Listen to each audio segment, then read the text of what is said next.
నవోదయలో ఉదయించే సూర్యుడితో నడుస్తున్న మన నవోదయ విద్యార్థులు.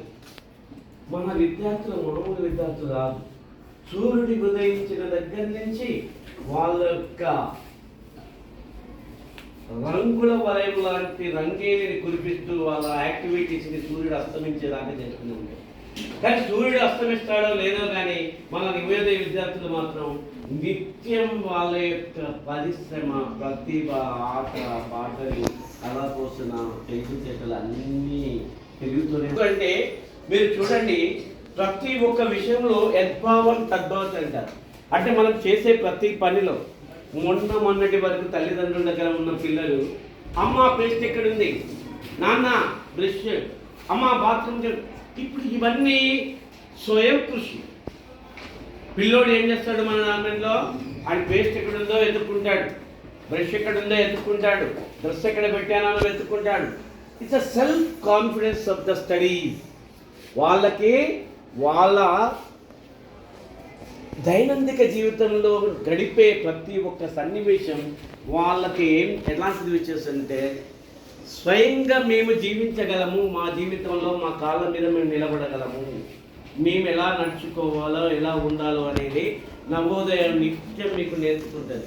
నిత్యం విద్యార్థి నేర్చుకునే పాఠాలు ఎంత బాగా ఉంటాయంటే, వాళ్ళ కళలో ఊహించారు, అబ్బా నేను ఇంత కష్టపడ్డానా, ఇంత ప్రతిభ సాధించానా. ఎందుకంటే మీరు వినే పాఠాలు ఎలా ఉంటాయంటే, ఆవు తన మేతని గబా గబా గబా గబా మేసేస్తుంది, కడుపులో నింపేస్తుంది. నింపినట్లా ఏం చేస్తుందంటే నిదానంగా ప్రశాంతంగా కూర్చుంటుంది. ఎప్పుడు కూర్చుంటుంది? Remedial study and supervise study. అప్పుడు కూర్చొని మెల్లగా నెమరేసుకుంటాను. కడుపులో నుంచి మెల్లగా తీసుకొచ్చేసి బాగా నమిలేసి లోపలికి వస్తుంది. అప్పుడు ఏమవుతుంది? తీర బాగా నమిలినాక జీవితం బాగా అవుతుంది. ఇది ఏంటి అంటే, విద్యార్థి తన 1వ పీరియడ్ నుండి 8వ పీరియడ్ వరకు మాస్టర్ గారు ఏం చెప్తున్నారో మైండ్ పెట్టి మళ్ళీ మళ్ళీ మళ్ళీ వింటారు. ఆ విన్న స్కిల్స్ని ఏం చేస్తాడు, రిమైనింగ్ స్టడీలో మంచిగా దిద్దుకుంటాడు. ఎట్లాంటి పాత పాఠాలను దిద్దుకుంటూ ఉంటాడు, మళ్ళీ కొత్త పాఠాలను ముద్దుగా నేర్చుకుంటా అంటాడు. ఆ నేర్చుకునే ముందు ఏం చేస్తాడంటే, అన్నిటినీ పరిశీలించి సూక్ష్మమైన జ్ఞానంతో గ్రహించి చేస్తాడు.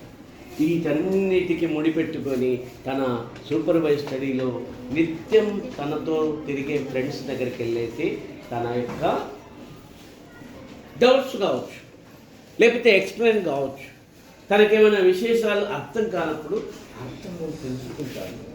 అంతటి నవోదయ వాళ్ళకి ఉదయించే సూర్యుడితో సమానం. ఎప్పుడు తెలియగలవాడు ఎవరు ఉంటారు తెలుసా? సూర్యుడు ఎప్పుడు నిద్రపోడు, ఎప్పుడు తెలివితోనే ఉంటాడు. అంటే తెలివితోనే ఉండడం అంటే తెలివిగా ప్రవర్తించడం. ఏదో మాస్టర్ గారు చెప్తున్నప్పుడు నేను పడుకుంటాను సార్ అని ఏ పిల్లడు అనదు. ఎందుకు తెలుసా? అప్పుడు నిద్రించాడనుకో, మాస్టర్ గారు చెప్పింది మైండ్కి ఎక్కదు. మైండ్కి ఎక్కాలంటే మనం ఏం చేయాలి? ఎప్పుడు తెలివితోనే ఉండాలి, తెలివితోనే ఉండాలి. ఎలా ఉండాలి? ఎప్పుడైతే తెలివితో ఉంటాడో వాడు తెలివిగలవాడు. అంతర్జాతీయ స్థాయిలో మనకి పేరు వస్తుంది. ఎందుకు? మనం చెప్పుకుంటాం, చుట్టూ చుక్కల చూడు, నడుమ చంద్రుడు చూడు, దేశాలు చూడు, మన నవోదయ విద్యార్థిని చూడు, మన భారతదేశం చూడు. ఓ నవోదయ విద్యార్థి, వాళ్ళ ఆట పాటలు చూడు, కళా ప్రవృత్తులు చూడు, సృజనాత్మక శిల్లు చూడు, ఆరాస్మిల్బుడ్ చూడు. అన్ని రకాల విద్యలకు ఉన్న మన నవోదయ విద్యార్థి నవతరానికి యువతరానికి నాంది పలికిన నవోదయ విద్యార్థి, నవోదయ విద్యార్థి. ఓకే.